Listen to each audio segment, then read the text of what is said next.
Hello, Ate QQ. Say hello, Ate QQ. Mommy has an exhibit. Here, I'll tour you around. Ayan si Mommy. And here's one of Mommy's other works.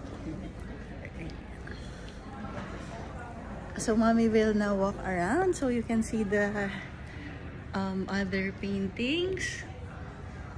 Right there, that's Grandma and your Tita Eli. That's their baby brother.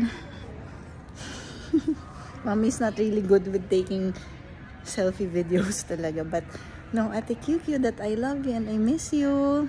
Wish you were here with us. I'm rekindling my love for art because I know we love art also, and that's what can also bond us together. Love you so much. Wish you were here with us.